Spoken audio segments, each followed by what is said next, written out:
I'm Sarah, 29 years old, and last Tuesday, my entire family sat around our kitchen table telling me I was delusional.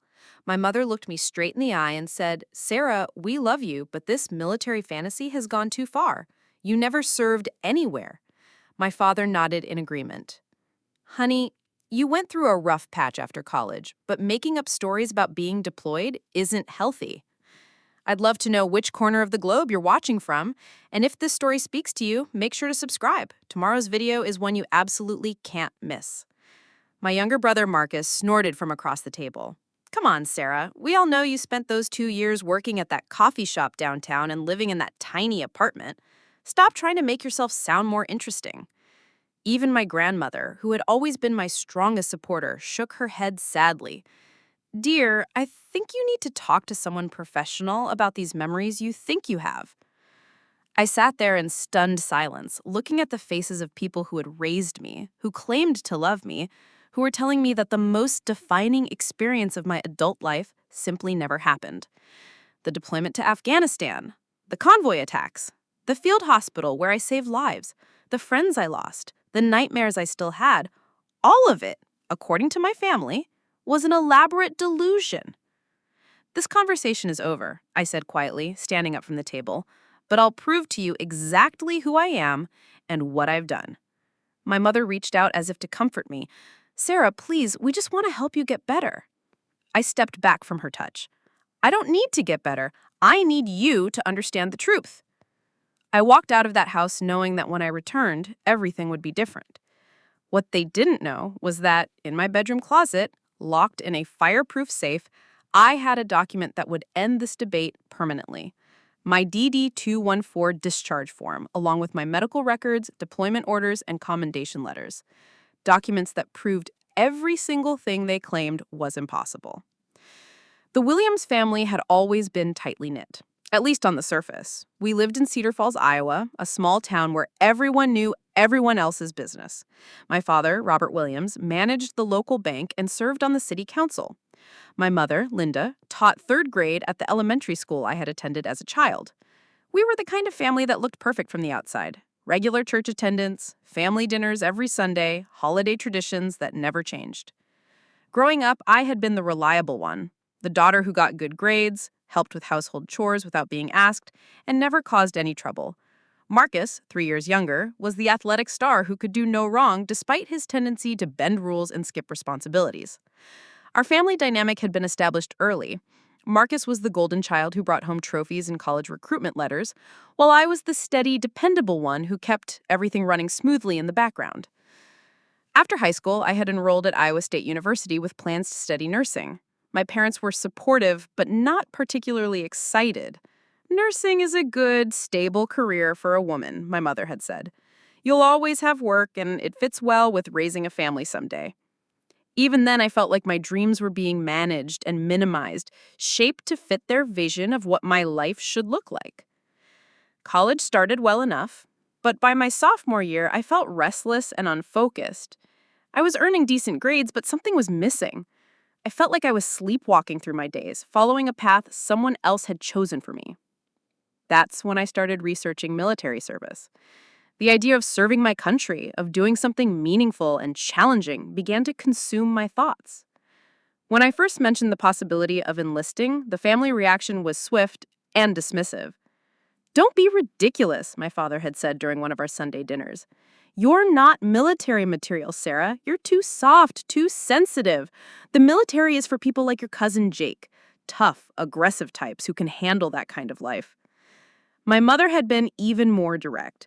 "Women in the military face terrible things, honey. You're better suited for traditional roles where you can use your caring nature appropriately." She had said it with such certainty, as if my personality and capabilities were fixed things that she understood better than I did. Marcus had laughed outright. "Sarah in combat boots? That's hilarious. She cries during Disney movies." The family had chuckled at his observation, treating my military interest like a phase they needed to wait out patiently. But their dismissal only strengthened my resolve. I spent hours researching different military branches, talking to recruiters, and learning about the opportunities available. The Army offered medical training that aligned with my nursing background, and the possibility of serving as a combat medic appealed to both my desire to help people and my need for a real challenge. During my junior year, I made the decision that would change everything. I withdrew from Iowa State and enlisted in the United States Army. I didn't tell my family until after I had signed the papers and received my shipping date for basic training. The reaction was explosive.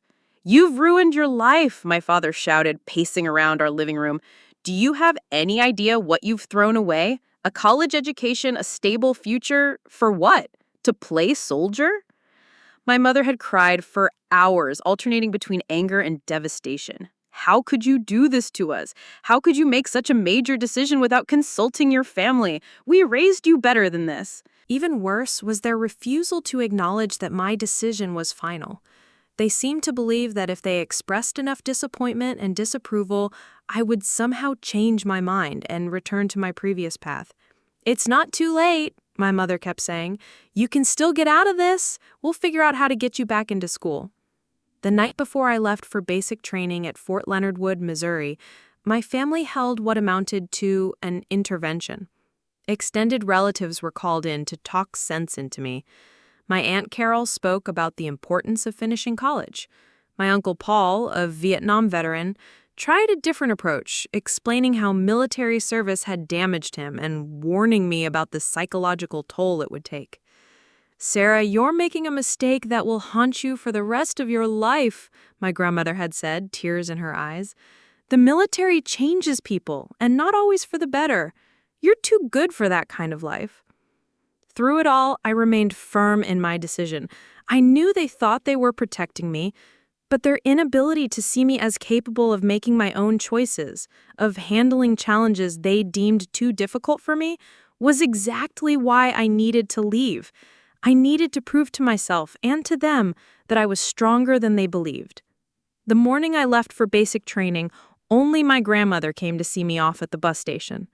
The rest of the family had made their feelings clear through their absence. As I boarded the bus that would take me to the airport, my grandmother pressed a small silver cross in my hand.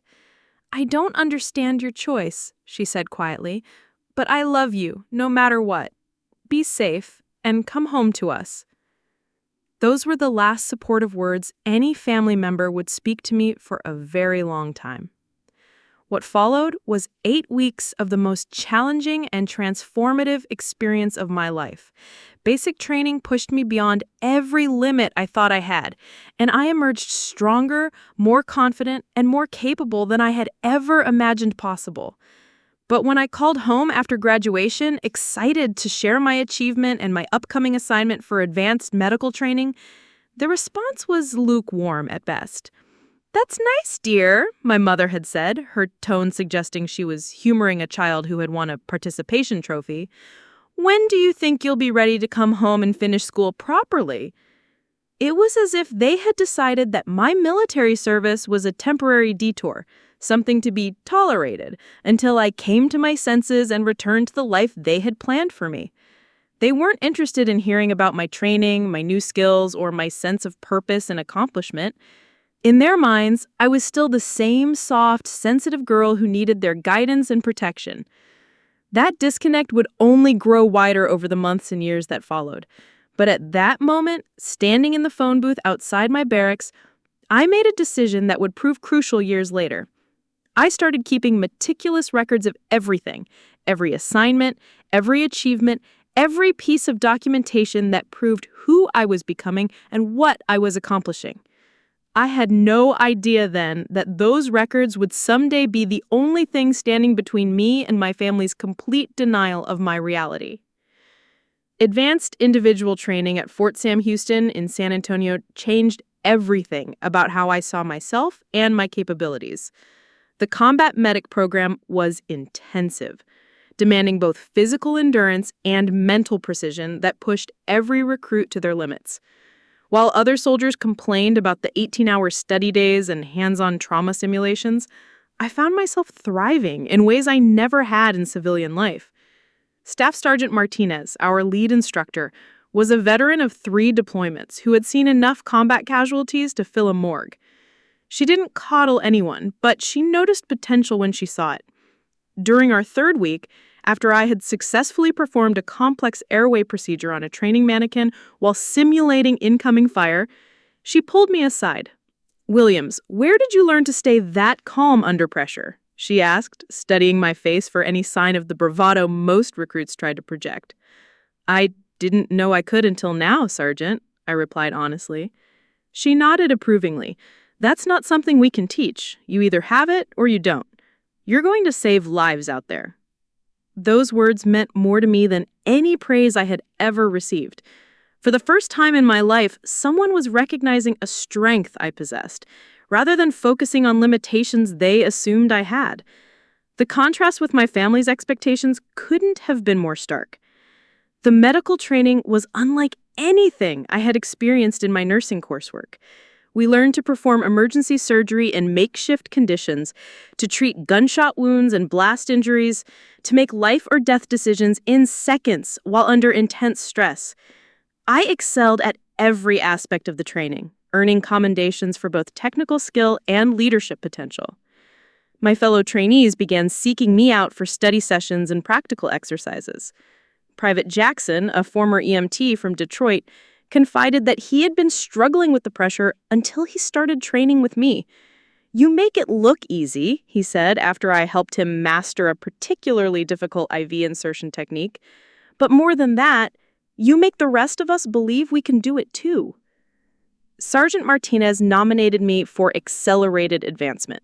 And by the time I graduated from AIT, I had earned the rank of specialist and was selected for deployment with the 68th Combat Support Hospital, which was preparing for a rotation to Afghanistan.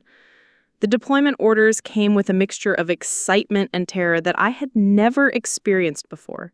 A lot of love and effort went into bringing this story to life. If you're enjoying it, we'd be so grateful if you'd subscribe to our channel. Now, back to where we left off. When I called home to share the news, the reaction was exactly what I had come to expect. My father's voice was tight with disapproval when he answered the phone. "Sarah, this has gone far enough," he said before I could even explain about my upcoming deployment. "Your mother is beside herself with worry, and frankly, so am I.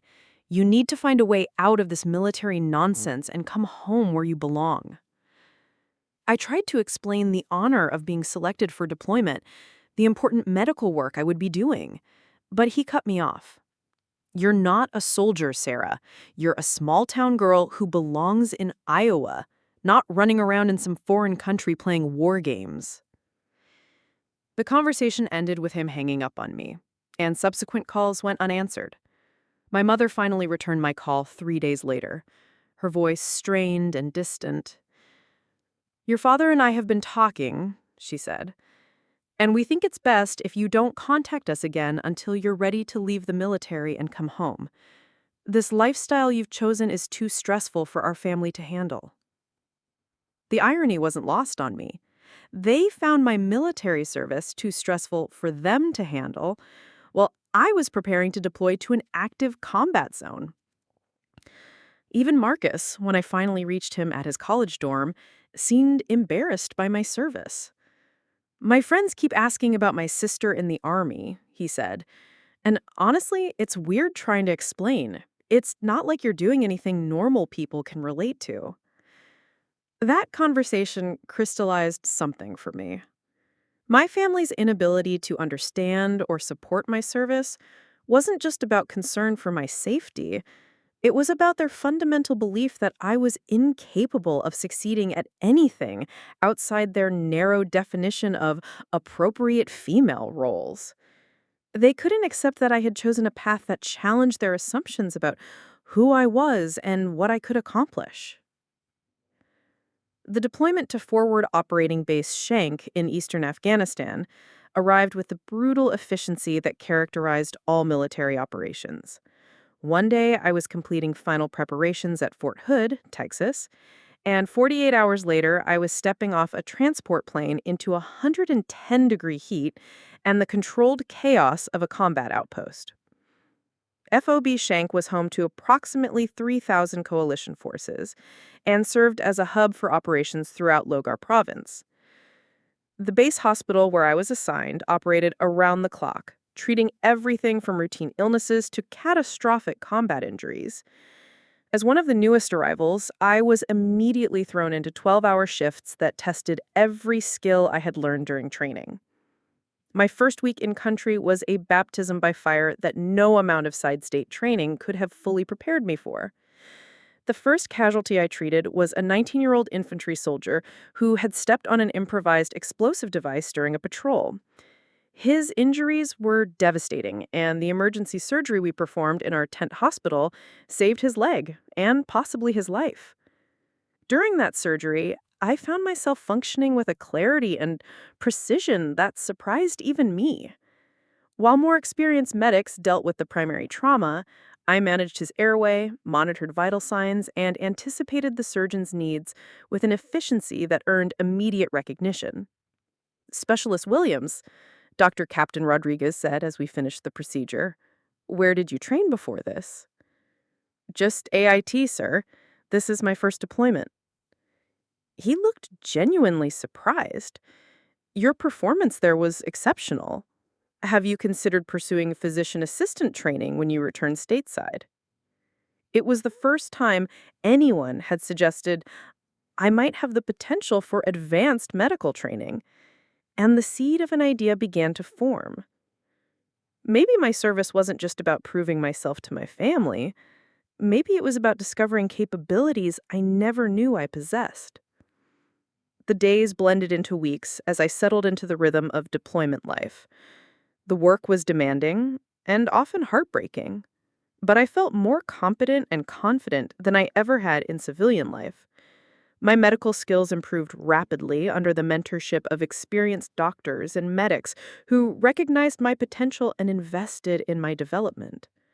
Staff Sergeant Chen, a veteran medic on his third deployment, became an informal mentor who pushed me to expand my skills beyond the basic requirements. "You've got natural instincts," he told me, after I successfully managed a complex trauma case while he was treating another patient. "But instincts alone won't make you great.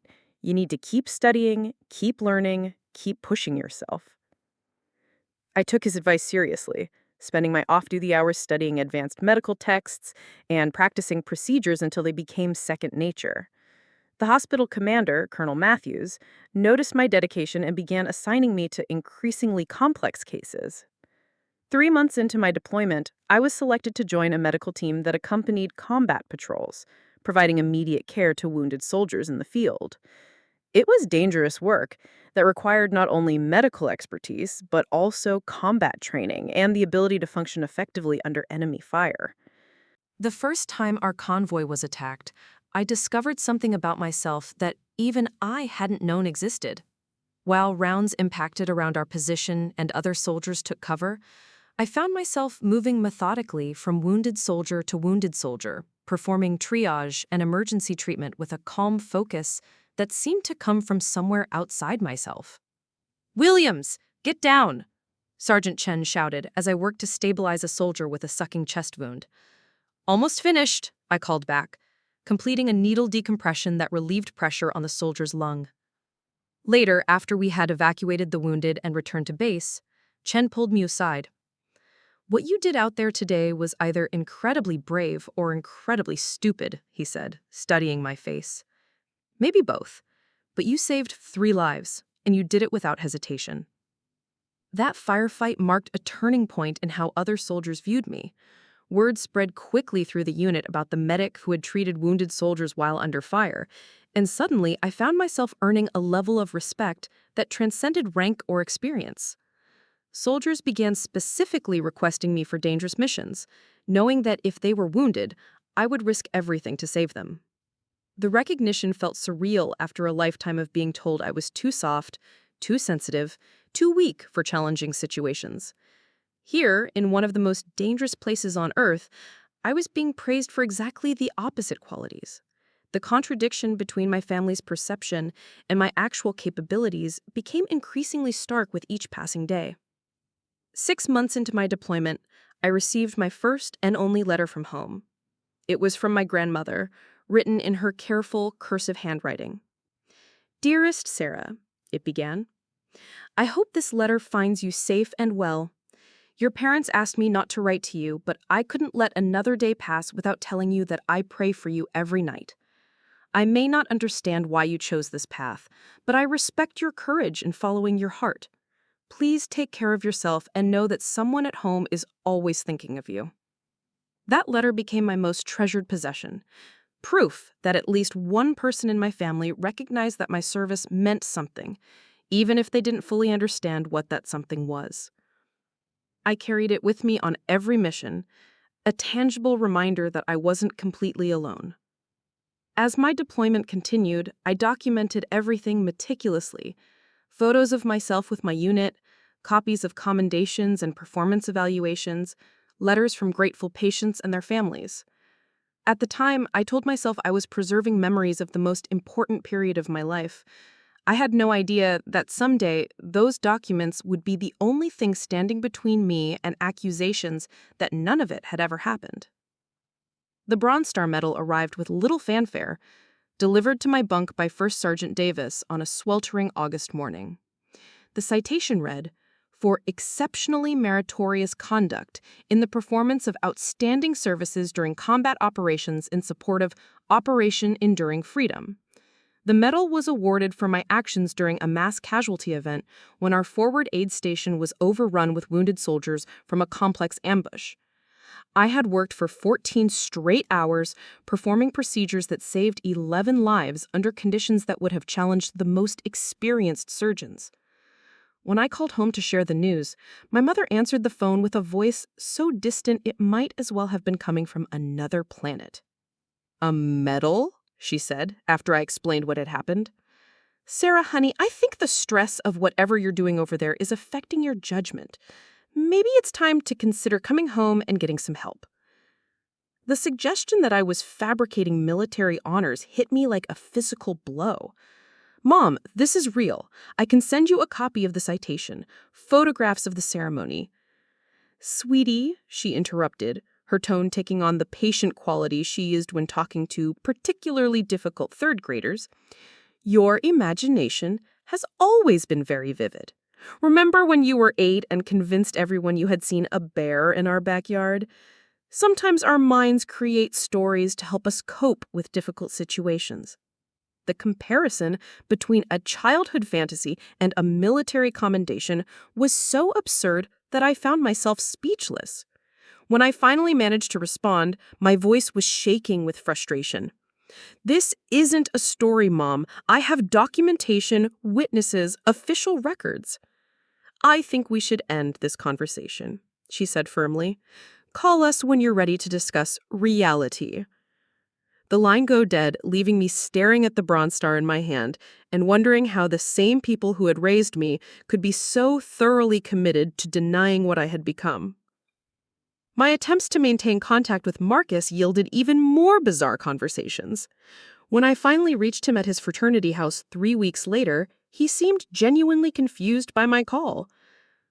"Afghanistan?" he said, his voice slurred with what was probably alcohol. "Sarah, what are you talking about? You're working at that coffee shop downtown. Jamie Morrison saw you there last week." "Marcus, I've been deployed for 8 months. I haven't been in Cedar Falls since I left for basic training." "Dude, you're freaking me out with this military stuff," he said, and I could hear party noise in the background. "Mom said you were going through some kind of episode. Maybe you should talk to someone." The conversation deteriorated from there, with Marcus insisting that I was delusional and needed psychiatric help. When I asked him to explain how I could be serving in Afghanistan while simultaneously working at a coffee shop in Iowa, he simply repeated that I was confused and needed to get my head straight. These phone calls became increasingly surreal as my deployment progressed. My family had apparently constructed an alternative narrative about my whereabouts that bore no relationship to reality.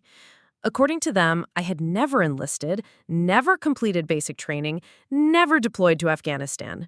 Instead, I was living in Cedar Falls, working minimum wage jobs, and suffering from some form of mental breakdown that caused me to invent elaborate military fantasies.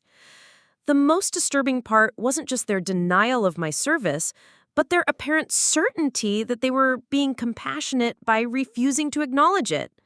They seemed to believe that by dismissing my military achievements, they were protecting me from myself and helping me face reality. Staff Sergeant Chen noticed my deteriorating mood after one particularly frustrating phone call home. "Family problems?" he asked as we cleaned equipment after a long shift. "They don't believe I'm here," I said, surprising myself with the admission. "They think I'm having some kind of breakdown and making everything up." Chen stopped what he was doing and looked at me seriously. "Williams, I've served with a lot of soldiers whose families didn't understand their service, but I've never heard of anyone whose family flat out denied it was happening. They've convinced themselves that I never enlisted. According to them, I'm working at a coffee shop in Iowa and suffering from delusions. That's not just unsupportive, that's actually crazy. You realize that, right? What they're doing isn't a normal family concern. It's something else entirely." His validation meant more than he probably realized. For months, I had been questioning my own sanity, wondering if somehow I was misunderstanding my family's responses or misinterpreting their concerns.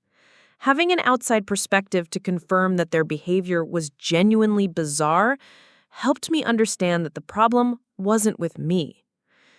The situation reached a new level of absurdity when I was promoted to sergeant in my 10th month of deployment. The promotion ceremony was attended by our entire medical unit, with Colonel Matthews personally pinning on my new rank insignia and commending my leadership during several high-stakes operations. When I called home to share the news, my father answered with a tone of barely controlled irritation. "Sarah, this has gone far enough," he said, before I could even explain about the promotion. "Your mother is worried sick about these stories you keep telling. We've made an appointment with you with Dr. Henderson when you get home." Dr. Henderson was a local psychiatrist who had treated several people in our community for various mental health issues. The implication was clear. My family believed I needed psychiatric intervention to deal with what they perceived as an elaborate delusional system. "Dad, I'm not delusional," I said, trying to keep my voice calm. "I'm calling from Bagram Airfield in Afghanistan. I was just promoted to sergeant. These aren't stories, they're events that are happening to me." "Sweetheart," he replied, his voice taking on the patronizing tone I remembered from childhood. "I know you believe these things are real. That's what makes this so concerning. We love you, and we want to help you get better." The conversation continued in circles, with me providing specific details about my service and him responding with gentle but firm insistence that I was suffering from a mental health crisis. When I offered to have my commanding officer called to verify my status, he dismissed the suggestion as another aspect of my supposed delusion. "Anyone can pretend to be a military officer on the phone. We're not going to enable this fantasy by playing along with it." The most crushing moment came when I asked to speak with my grandmother, hoping that her previous letter indicated she might be more receptive to hearing about my experiences. "Grandma Rose is very worried about you. She's been praying for your recovery, but she agrees that these military stories are unhealthy. We've all decided it's best not to encourage this behavior by treating it as real." Even my one ally had turned against me, convinced by the rest of the family that supporting my service was actually harmful to my mental health. The isolation was complete and devastating. My deployment commander, Major Williams, no relation despite the shared surname, noticed my declining morale during our weekly check-ins. "Sergeant Williams, your performance remains exemplary, but I can see something is troubling you. Is there anything the command can do to help?" I found myself explaining the situation with my family, and her reaction was immediate and decisive. "This is unacceptable," she said firmly. "I've seen families struggle with deployment stress, but denying that their soldier is even serving is beyond anything I've encountered. Would you like me to make an official contact with your family to verify your status?" The offer was tempting, but I declined. I knew my family would dismiss any official communication as part of my supposed elaborate deception. They had invested too much in their alternative narrative to abandon it based on outside verification. "I appreciate the offer, ma'am, but I don't think it would help," I said. "They've convinced themselves that anything supporting my story is either fake or part of the delusion." Major Williams studied me for a long moment. "Sergeant, I want you to understand something. Your service here has been exemplary. You've saved lives, earned the respect of your peers, and demonstrated leadership under the most challenging conditions imaginable. Whatever is happening with your family doesn't change those facts." Her words provided some comfort, but they couldn't fill the growing void left by my family's rejection. I began to understand that their denial of my service wasn't just about concern for my well-being. It was about their inability to accept that I had grown beyond their expectations and accomplished things they believed I was incapable of achieving. The final months of my deployment were marked by increasing professional success and deepening personal isolation. I received additional commendations, was selected for advanced medical training, and was nominated for early promotion to staff sergeant. Yet every attempt to share these achievements with my family was met with the same response: gentle but firm insistence that I was delusional and needed psychiatric help. Dr. Captain Rodriguez, who had become both a mentor and friend during my deployment, offered a perspective that helped me understand the psychological dynamics at play. Some families, he explained during one of our conversations, become so invested in a particular version of reality that they literally cannot process information that contradicts it. It's not that they're consciously lying, they've actually convinced themselves that their version is true. But how can they deny something so documented and verifiable? I asked. Because acknowledging your success would require them to admit they were wrong about who you are and what you're capable of, he replied. For some people, that's more threatening than any external reality. His explanation helped me understand that my family's denial wasn't really about me. It was about protecting their own self-image and worldview. They had defined themselves as the people who knew me best, who understood my limitations, who were protecting me from choices that were beyond my capabilities. Acknowledging my military success would shatter that identity and force them to confront the possibility that they had fundamentally misunderstood me my entire life. As my deployment drew to a close, I made a decision that would prove crucial in the years to come. I began systematically collecting and organizing every piece of documentation related to my service: orders, evaluations, commendations, photographs, witness statements, anything that could verify my presence and performance in Afghanistan. At the time, I told myself I was simply creating a comprehensive record of the most important year of my life. I had no idea that those documents would eventually become the ammunition I needed to fight the most important battle of my entire military career, the battle to prove to my own family that I had actually served my country with honor and distinction. Homecoming should have been a celebration. After 12 months of deployment, I stepped off the plane at Fort Hood to a hero's welcome. Fellow soldiers cheering, families reuniting, and the overwhelming relief of having completed one of the most dangerous assignments in the military. I had survived a combat deployment, earned multiple commendations, and saved countless lives. Yet, as I watched other soldiers embrace their families, I felt a profound emptiness where joy should have been. My family hadn't come to meet me. They didn't even know I was returning. The 30-day leave that followed my deployment was supposed to be a time of rest and reconnection.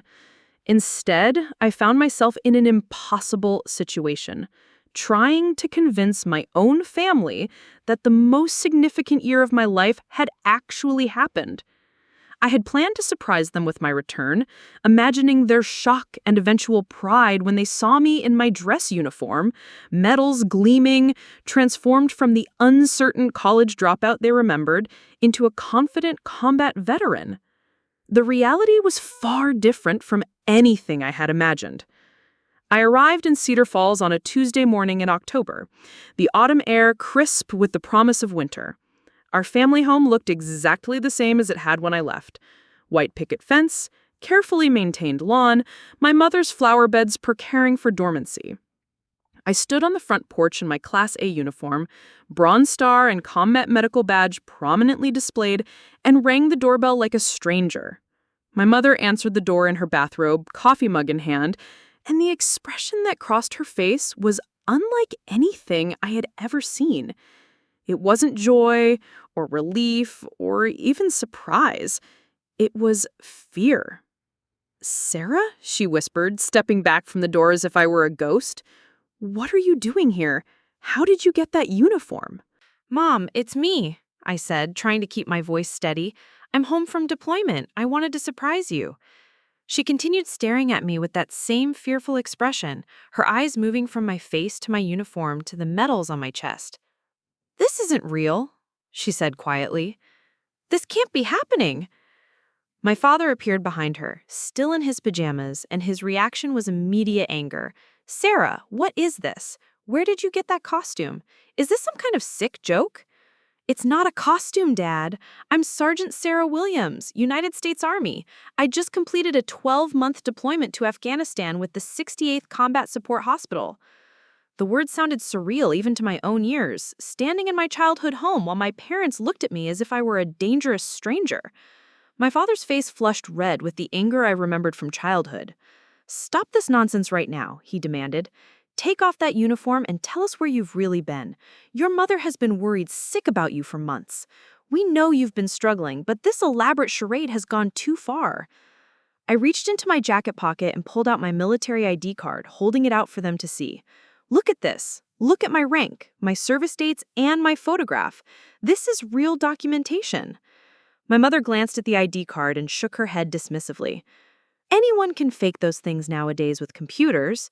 Sarah, please, we want to help you, but you have to stop this fantasy and face reality. The conversation deteriorated rapidly from there. Nothing I said or showed them could penetrate their conviction that I was suffering from an elaborate delusion. When I tried to explain specific details about my deployment, the base layout, the medical procedures I had performed, the names of fellow soldiers, they responded with increasing frustration and concern. Listen to yourself, my father said. You're reciting information like you memorized it from movies or books. Real life doesn't work like that, Sarah. Real military service isn't glamorous adventures and heroic rescues. It's boring, dangerous, and traumatic. The fact that your stories sound exciting proves they're not real. The twisted logic was maddening. Because my experiences sounded meaningful and significant, they couldn't possibly be true. My father's understanding of military service was apparently limited to negative stereotypes, and anything that didn't match those preconceptions was automatically suspect. Marcus arrived home from college that evening, and his reaction was perhaps the most painful of all. He took one look at me in my uniform and burst out laughing. "Oh my God, Sarah, you actually bought a costume? This is insane, even for you." He walked around me in a circle, examining my uniform with the same attention he might give to a particularly convincing Halloween outfit. "Where did you even get all this stuff? It looks pretty authentic." "It's authentic because I earned it," I said, my patience finally beginning to crack. "Marcus, I've been deployed for a year. I've been sending emails, making phone calls, trying to stay in touch with all of you." "Dude, you've been working at Java Junction downtown. I've got pictures from like 3 weeks ago. Jenny Phillips posted them on Instagram."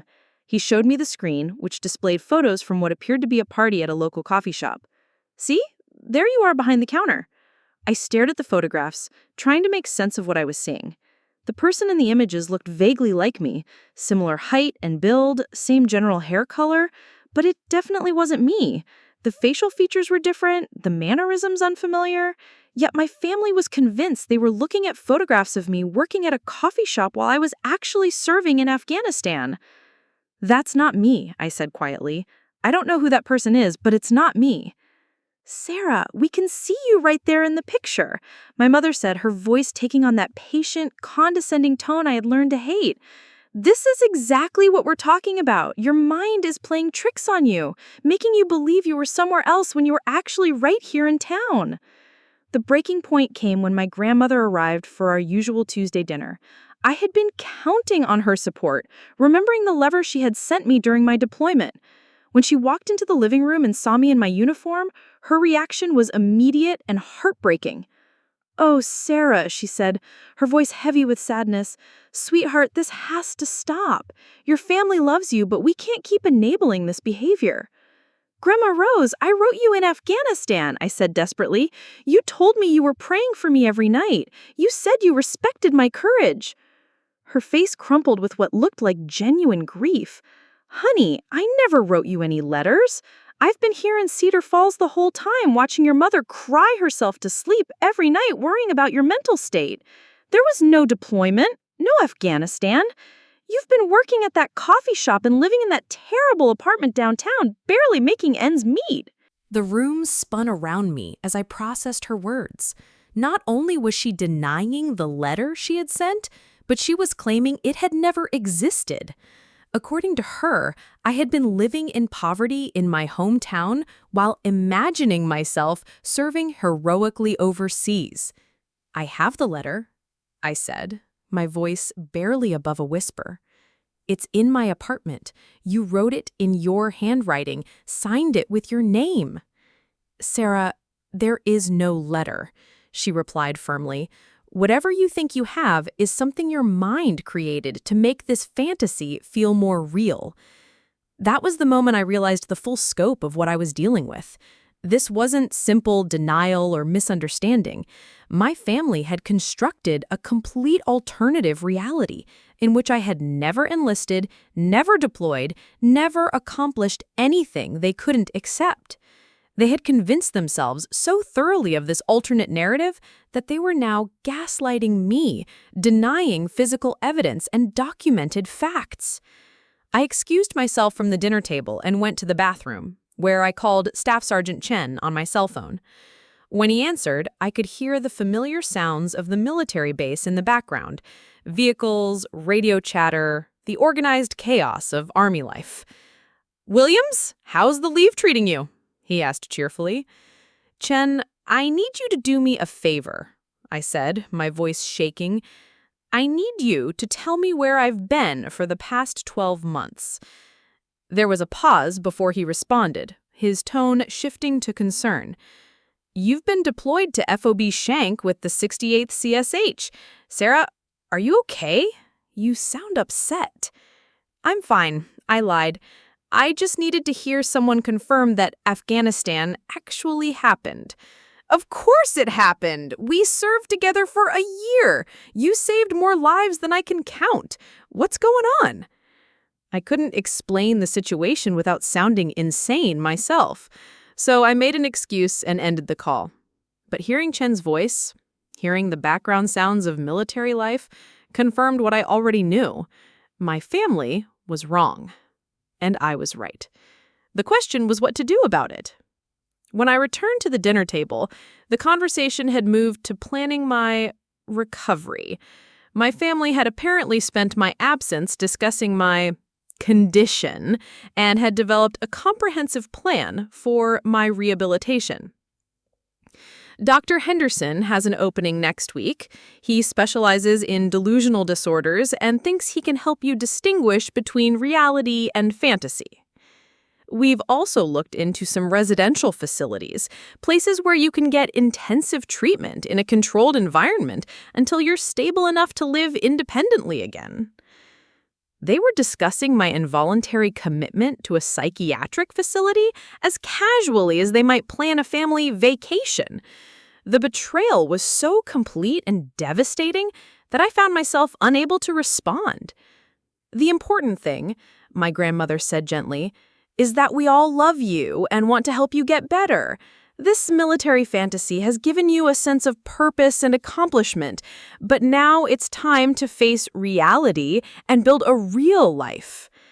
I looked around the table at the faces of people who claimed to love me while simultaneously denying the most important aspects of my identity. At that moment, I made a decision that would change everything. I need to get some things from my apartment. I'll be back tomorrow, and we can discuss the next steps. They seemed relieved by my apparent cooperation, and my mother even smiled for the first time since I had arrived. "That's wonderful, honey. We'll get through this together."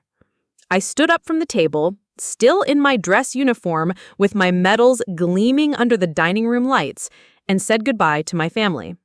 They had no idea that when I walked out that door, I was walking out of their manufactured reality forever. The next phase of this battle would be fought on my terms, with weapons they didn't even know I possessed. The storage unit I had rented before my deployment sat in an industrial complex on the outskirts of Cedar Falls, surrounded by chain-link fencing and security cameras. Inside Unit 247 was everything my family claimed didn't exist. 12 months of meticulously documented military service that would shatter their carefully constructed alternative reality. I had spent the night in a downtown hotel, unable to face returning to my family home after the disastrous dinner. Sleep had been impossible, my mind racing between fury and heartbreak as I processed the full scope of their denial. By morning, I had developed a plan that would force them to confront the truth, whether they wanted to or not. The storage unit door rolled up with a metallic screech, revealing boxes of military gear, personal belongings, and, most importantly, a fireproof filing cabinet containing every piece of documentation from my service. I had organized everything systematically before deployment, partly out of military habit and partly from an intuitive understanding that someday I might need to prove what I had accomplished. The first box contained my deployment gear: body armor, helmet, medical equipment, and the well-worn boots that had carried me through countless missions. The familiar weight of the gear in my hands brought back memories so vivid I could smell the diesel fuel and dust of FOB Shank. This equipment had saved my life and the lives of others. It was real, functional, and bore the unmistakable wear patterns of actual combat use. The second box held personal items from my deployment: photographs, letters from patients, gifts from fellow soldiers, and souvenirs from Afghanistan. Among these was the letter from my grandmother, still in its original envelope with the APO address clearly visible. Her handwriting was unmistakable, and the postmark proved it had been sent during my deployment. Yet yesterday, she had looked me in the eye and denied its existence. The third box contained official correspondence, letters from commanding officers, notifications of promotions and awards, and documentation of my medical training and certifications. Each piece bore official seals, signatures, and formatting that would be impossible to fake without significant resources and expertise. But the crown jewel of my collection was in the fireproof cabinet: my DD-214 discharge form, along with supporting documents that created an unbreakable chain of evidence. The DD-214 is the military's official proof of service, containing details that only the Department of Defense could generate. Mine showed my entry date, deployment dates, duty stations, military occupational specialty, awards, and discharge information. It was backed by orders, evaluations, medical records, and personnel files that formed a comprehensive picture of my military career. I spent 2 hours in that storage unit, reviewing every document and organizing them into a presentation that would be impossible to dismiss. Each piece of evidence supported the others, creating multiple layers of verification that eliminated any possibility of deception or fabrication. My phone buzzed with a text message from my mother. "Sarah, we're worried about you. Please come home so we can help you through this difficult time." The irony wasn't lost on me. They were worried about my mental state while simultaneously denying the reality of my military service. I replied, "I'll be there at 2 p.m. We need to have a family meeting." The response came quickly. "Wonderful. Dr. Henderson can meet us at 3 p.m. if you're ready to take that step." They still believed this would end with me accepting psychiatric treatment from my supposed delusions. They had no idea what was coming. I loaded everything into my rental car and drove to a nearby Kinko's where I made multiple copies of every document. The clerk, a young man with military tattoos visible on his forearms, noticed my deployment photos as I organized the copying. Afghanistan? He asked respectfully. 12 months with the 68th Combat Support Hospital, I replied. He nodded with the understanding that only comes from shared experience. Thank you for your service.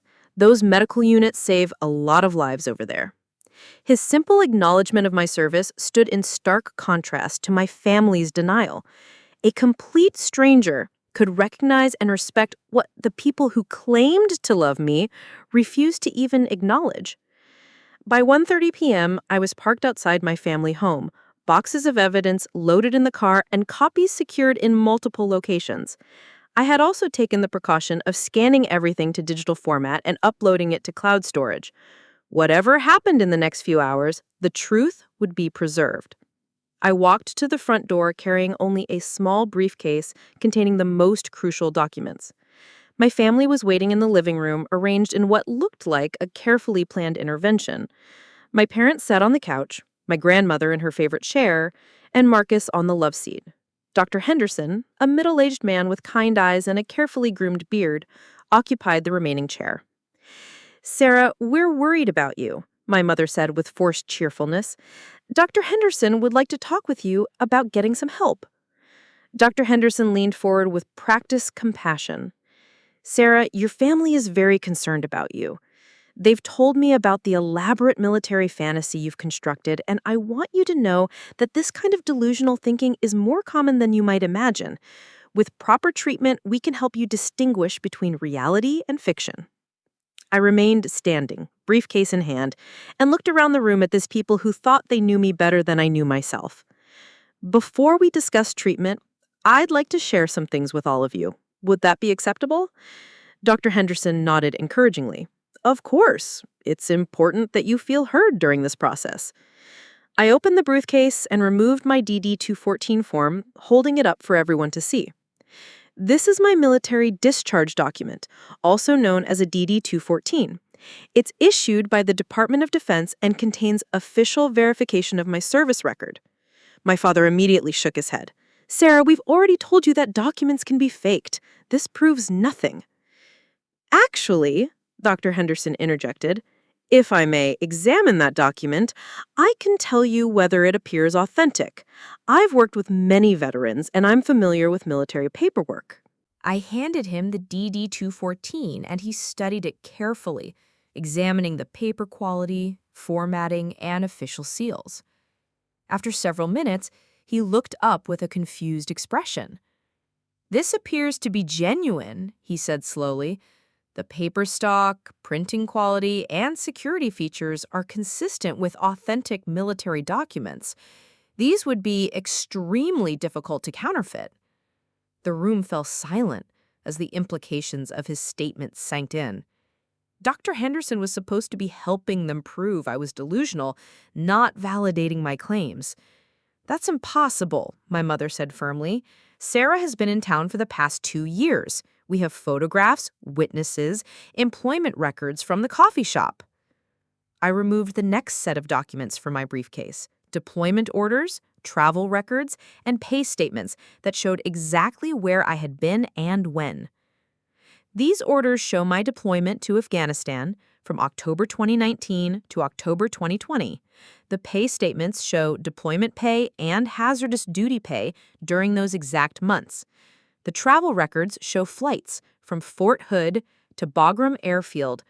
Dr. Henderson examined each document, his confusion deepening. "These also appear authentic. Sarah, where exactly do you claim to have served?" "Forward Operating Base Shank in Logar Province, Afghanistan, with the 68th Combat Support Hospital. I was a combat medic specializing in trauma care." I removed photographs from my briefcase, laying them out on the coffee table in chronological order. The images showed me in full military gear, standing with fellow soldiers in front of unmistakable Afghan terrain. Medical equipment, military vehicles, and the distinctive landscape of eastern Afghanistan provided context that would be impossible to fabricate. These photographs show you in what appears to be a military environment, Dr. Henderson observed, studying the images carefully. The equipment, terrain, and other personnel all appear consistent with a combat deployment. My grandmother picked up one of the photographs, examining it closely. In the image, I was standing next to a military ambulance, wearing full body armor and holding a medical bag. The exhaustion and maturity visible in my face showed the transformation that had occurred during my deployment. "This looks like you," she admitted reluctantly, "but it could be anyone. People can look similar." I removed my Bronze Star citation and supporting documentation and placed it in front of Dr. Henderson. This citation describes a specific incident on July 15th, 2020, when our forward aid station treated casualties from a complex ambush. The supporting statements are from Colonel Matthews, Major Rodriguez, and Staff Sergeant Chen, all of whom can be contacted to verify these events. Dr. Henderson read the citation thoroughly, occasionally glancing up at me with growing amazement. This describes extremely specific military actions with named personnel and exact dates. If this were fabricated, it would require an enormous conspiracy involving multiple military officers.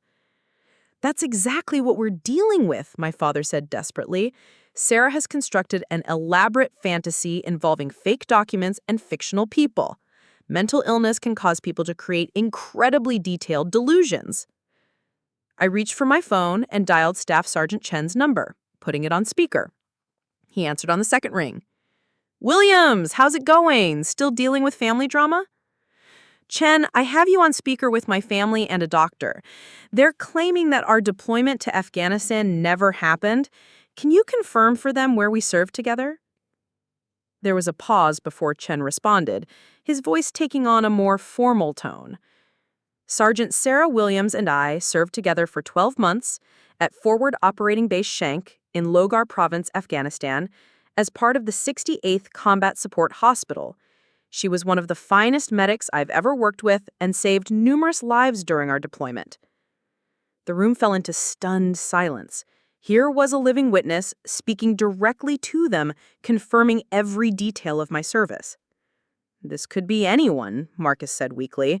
"You could have hired an actor to play along with your story." Chen, apparently overhearing Marcus's comment, responded immediately. "Sir, I am currently stationed at Fort Hood, Texas, with the 1st Cavalry Division. If you'd like verification of my identity and Sarah's service record, you can contact our unit directly through official military channels. I can provide you with the appropriate phone numbers." Dr. Henderson was now studying me with professional fascination rather than concern. "Sarah, may I ask you some specific questions about your military experience?"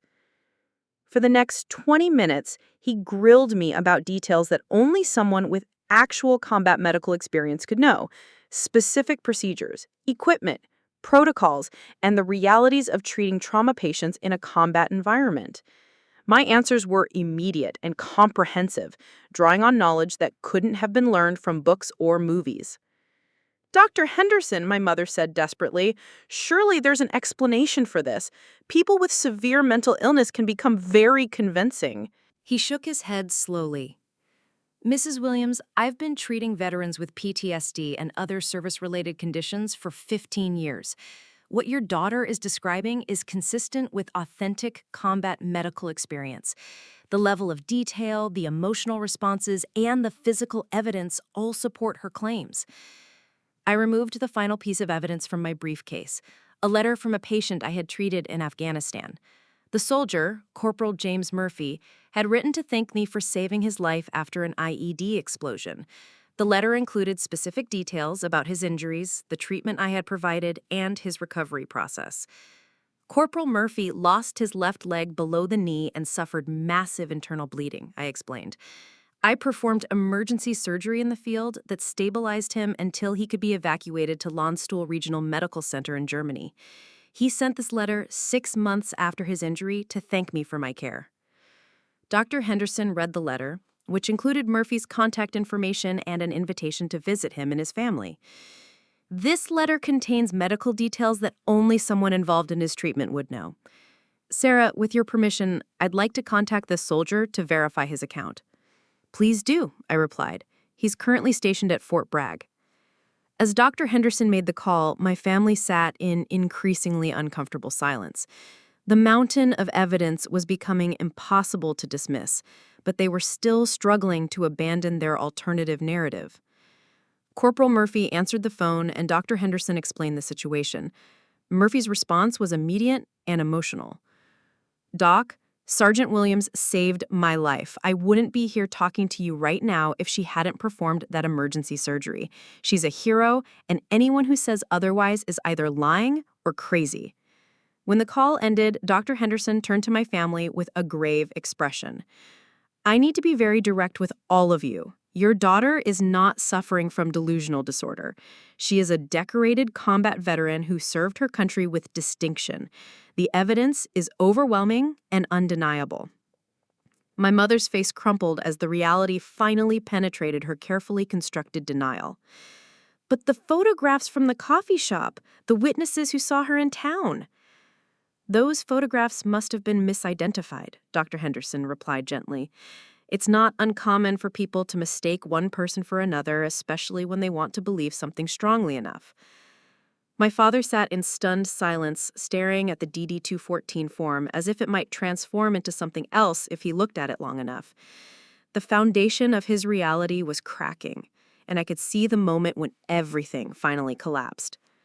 Sarah, if all of this is true, if you really did serve in Afghanistan, why didn't we know?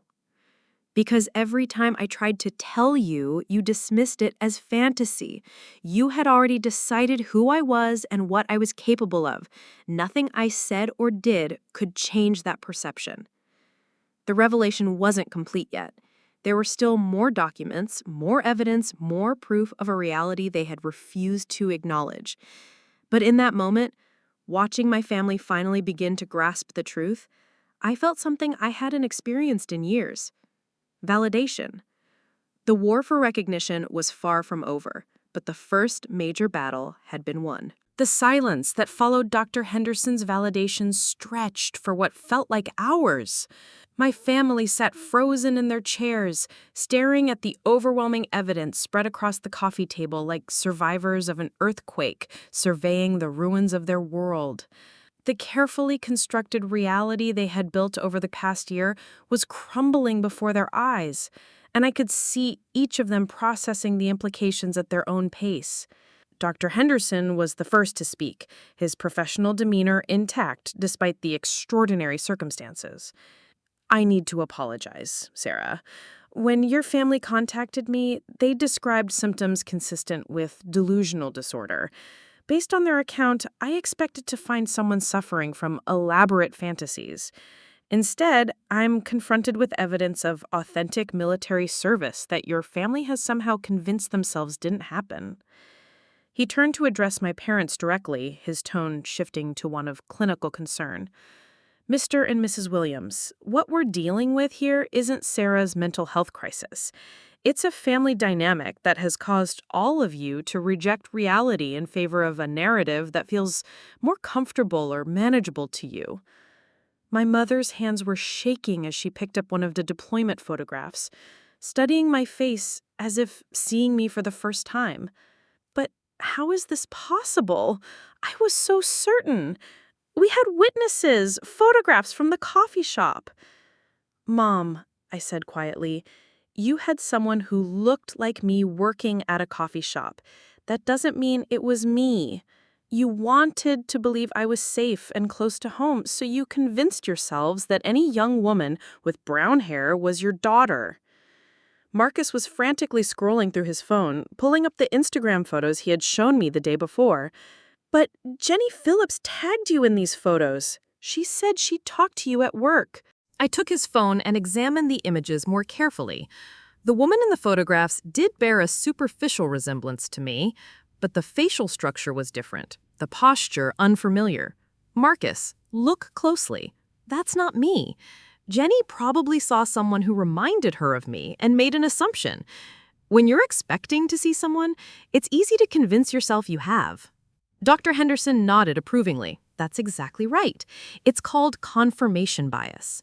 When people strongly believe something to be true, they interpret ambiguous information in ways that support their existing beliefs. Your family wanted Sarah to be living quietly in town, so they found evidence that seemed to support that narrative while dismissing anything that contradicted it. My father had been silent throughout this exchange, but now he looked up at me with an expression I had never seen before. Something between confusion and respect. Sarah, if you really served in Afghanistan, if you really earned all these commendations, why didn't you force us to acknowledge it sooner? The question hit me harder than I expected. For a moment, I was back in that deployment tent, writing letters home that went unanswered, making phone calls that were dismissed as fantasies. Because I kept hoping that eventually you would see me for who I had become instead of who you thought I was. I kept believing that if I just accomplished enough, earned enough recognition, saved enough lives, you would finally understand that I was capable of more than you imagined. "But we love you," my grandmother said desperately, tears streaming down her face. "We were trying to protect you. The military is dangerous, and we thought—" "You thought what, Grandma?" I interrupted, feeling years of frustration finally breaking free. "You wrote me a letter during my deployment, a beautiful, supportive letter telling me you respected my courage and prayed for me every night. Yesterday, you looked me in the eye and denied that the letter existed. You called it a product of my imagination." I pulled the letter from my briefcase and handed it to her. She took it with trembling hands, her own handwriting staring back at her like an accusation. "I remember writing this," she whispered, "but after you came home, your parents were so convinced that you had never deployed. I started thinking maybe I had imagined it. Maybe I had written to someone else." "You let them convince you to doubt your own memory," I said, "just like you let them convince you that supporting me was somehow harmful to my mental health." Dr. Henderson watched this exchange with professional interest. This is a fascinating example of group psychology. The family created a shared delusion so powerful that even someone who had evidence to the contrary, like your grandmother's letter, began to doubt their own experience.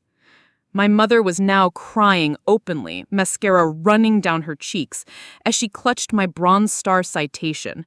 "Sarah, I don't understand how this happened. How did we get so lost?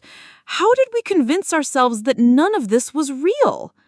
"Because accepting it was real would have meant admitting you were wrong about me," I replied, the words carrying more hurt than anger. "It would have meant acknowledging that your soft, sensitive daughter was capable of things you never imagined. It would have required you to see me as an adult who could make her own decisions and handle the consequences." The accusation hung in the air like smoke from a battlefield. My family had spent so much energy protecting the image of me as someone who needed their guidance and shelter that they couldn't recognize the person I actually had become. Marcus set down his phone and looked at me directly for the first time since I had returned home. "Sarah, I owe you an apology, a massive, life-altering apology. I mocked your service, called you delusional, laughed at your uniform. I was so wrong that I don't even know how to begin making it right." His admission was unexpected and powerful. Marcus had always been the golden child who never had to question his place in the family hierarchy. Seeing him genuinely humbled was perhaps the most shocking development of the entire confrontation. "Marcus, you believed what our parents told you to believe," I said. "You were in college, focused on your own life. You trusted that they knew what they were talking about." "But I should have listened to you," he insisted. "I should have asked questions, demanded proof of their claims. Instead, I just went along with their story because it was easier than thinking critically about it." Dr. Henderson leaned forward in his chair. "This is actually a crucial point. Sarah, how do you want to move forward from here? Your family has essentially gaslit you for over a year, denying fundamental aspects of your identity and achievements. That's not something that can be fixed with simple apologies. The question forced me to confront something I had been avoiding since walking out of their dinner the night before. What did I want from these people? What kind of relationship was possible after such a profound betrayal of trust? I want acknowledgement, I said finally. Not just private admission that you were wrong, but public acknowledgement of my service.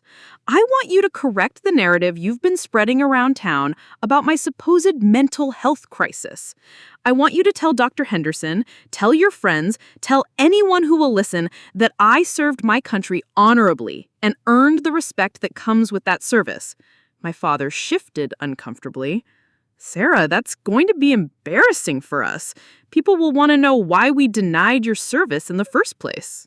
That's your problem to solve, I replied firmly. I'm not responsible for managing your embarrassment. You created this situation by choosing denial over reality. Now you get to deal with the consequences. My mother wiped her eyes and took a shaky breath. What else do you need from us? I need space, I said. I need time to process what you've put me through. I need to decide whether I want to rebuild a relationship with people who were willing to have me committed to a psychiatric facility rather than acknowledge my achievements. The words hit them like physical blows. Dr. Henderson had been brought here to facilitate my involuntary commitment, and they were finally understanding the full scope of what they had almost done. You were planning to have me institutionalized, I continued. You were so committed to your false narrative that you were willing to have me locked up for refusing to abandon reality. Do you understand how traumatic that is? Do you understand what that level of betrayal feels like? My grandmother covered her face with her hands, sobbing. We thought we were helping you. We thought we were saving you from yourself. You thought you knew better than me about my own life, I corrected. You thought your version of reality was more valid than actual documented facts. You thought your fear and need for control were more important than my autonomy and achievements. Dr. Henderson cleared his throat diplomatically. Sarah, while your family's behavior has been profoundly problematic, I can see that they're beginning to understand the gravity of their mistakes. The question is whether you're open to a process of reconciliation, assuming they're willing to do the work required. I studied the faces around the room, seeing genuine remorse for the first time since I had returned home. These people had hurt me deeply, but they were still my family. The question was whether they were capable of the fundamental changes in perspective that would be required for any kind of healthy relationship going forward. If we're going to rebuild anything, I said slowly, it has to start with complete honesty. No more protecting my feelings by hiding uncomfortable truths. No more assuming you know what's best for me without consulting me.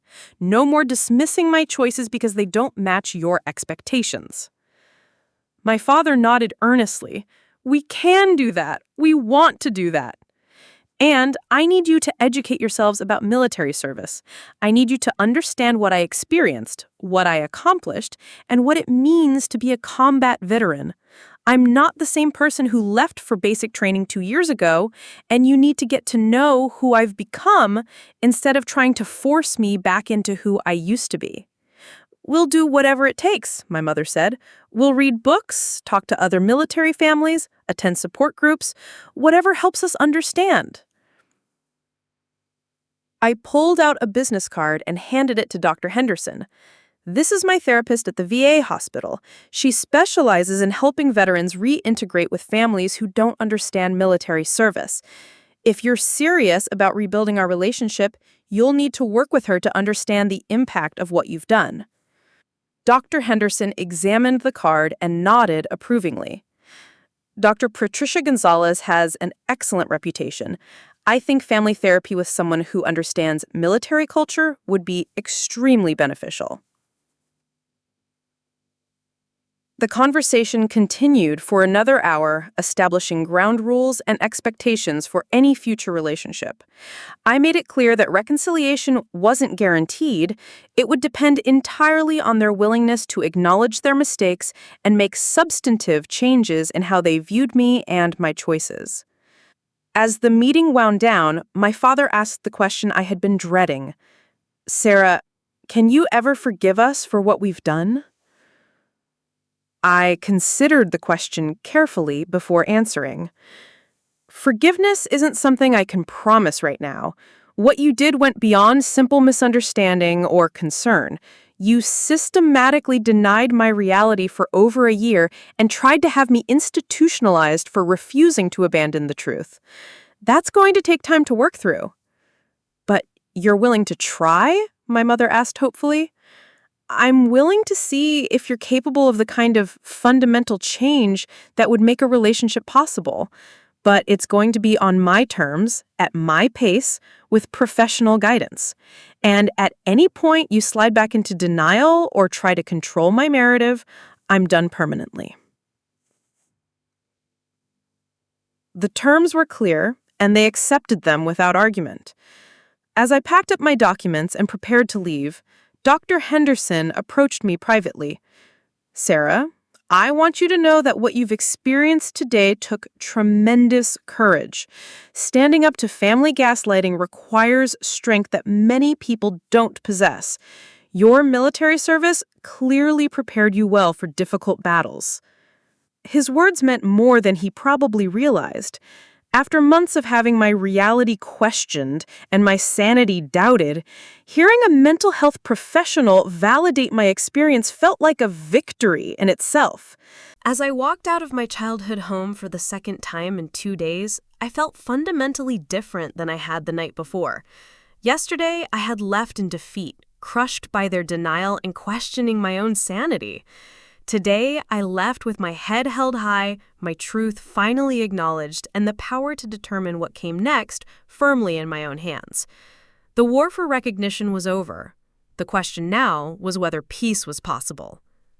6 months later, I stood in the same living room where my family had tried to convince me I was delusional, but everything had changed. The coffee table that once held evidence of my military service now displayed a carefully arranged collection of items that told a different story.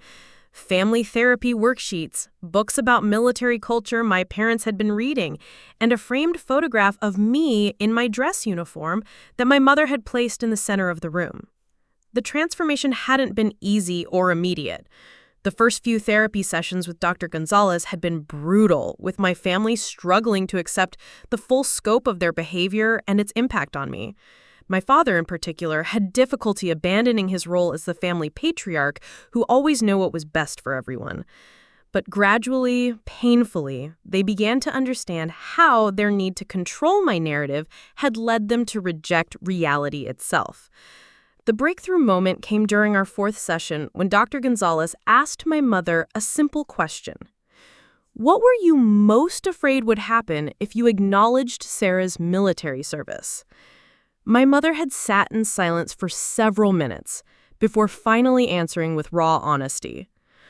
"I was afraid she would never come home. I was afraid she would realize she didn't need us anymore and would build a life that didn't include her family." That admission opened the floodgates. My parents revealed the depth of their fear about losing me, their inability to process the danger I had faced in Afghanistan, and their complete lack of understanding about what military service actually entailed. They had convinced themselves that denying my deployment somehow retroactively protected me from the risks that I had already survived. Dr. Gonzalez helped them understand that their denial hadn't protected anyone. It had only damaged our relationships and invalidated the most significant period of my life. She assigned them homework, interviewing other military families, attending Gold Star family support meetings, and reading firsthand accounts of combat veterans' experiences. Marcus surprised everyone by throwing himself into this education process with the same intensity he had once applied to sports. He joined a student veterans organization at his college, volunteered at a local VA hospital, and even began considering military service himself after graduation. "I want to understand what you went through," he told me during one of our phone conversations. "I want to be worthy of having a sister who's a war hero." The community response to my family's public acknowledgement of their mistake had been mixed, but largely supportive. My parents had written letters to the editor of the local newspaper, correcting the false narrative they had spread about my supposed mental health crisis. They spoke to church groups and community organizations about the importance of supporting military families and the dangers of making assumptions about veterans' experiences. Some people in town had responded with understanding and admiration for my service. Others seemed uncomfortable with the dramatic reversal, whispering about the strange situation where a family had to be convinced their daughter was a war hero. But those reactions said more about the observers than about our family's journey toward healing. The most meaningful change came in my grandmother's approach to our relationship. She had thrown herself into learning about military culture with the dedication of someone seeking redemption. She now volunteered at the local Veterans of Foreign Wars post, helping with their annual fundraising drives and memorial services. When I visited her, our conversations focused on my experiences in Afghanistan, the soldiers I had served with, and the lives we had saved together. "Grandma, I carry guilt every day about that letter," I told her during one of our visits. Not guilt about writing it, that was me speaking from my heart. Guilt about denying it, about letting them convince me to doubt my own memory and support for you. "No, Grandma," she said firmly. "What I did was choose the easy path over the right path. I should have stood by you when you needed me most. I should have trusted my own knowledge of who you are instead of letting fear override my judgment." Her acknowledgement meant everything to me. The letter she had written during my deployment had been my lifeline in Afghanistan, proof that someone at home believed in me. Having her reclaim that support, even belatedly, helped heal wounds I hadn't fully realized were still bleeding. The most significant change, however, was in my relationship with my parents. The process of rebuilding trust had been slower and more complex than anyone anticipated. Dr. Gonzalez had warned us that repairing the damage would require sustained effort and genuine commitment to change, not just apologies and good intentions. My father struggled most with relinquishing his role as the family authority figure. During one particularly tense therapy session, he had exploded with frustration. "I've been taking care of this family for 30 years. I've made every major decision, solved every problem, protected everyone from harm, and now you're telling me I don't know my own daughter?" Dr. Gonzalez had responded with characteristic directness. "Mr. Williams, your desire to protect your family is admirable, but it became destructive when you tried to protect Sarah from reality itself. You can't control other people's experiences by refusing to acknowledge them." That conversation marked a turning point. My father began to understand that his need to be right, to maintain control, to preserve his image as the family protector, had led him to reject evidence that threatened those roles. Learning to step back, to listen rather than direct, to trust rather than control, became his most challenging but necessary growth. My mother's journey involved confronting her own assumptions about gender roles and expectations. She had spent my entire childhood preparing me for a life that looked like hers, stable, predictable, centered around family and community service. The idea that I might choose danger, adventure, and service to the country over safety and conventional success had challenged her fundamental beliefs about what women should want from life. "I thought I was feminist," she admitted during one session. "I encouraged you to be strong and independent. But when you chose a path that actually required strength and independence in ways I never imagined, I couldn't handle it.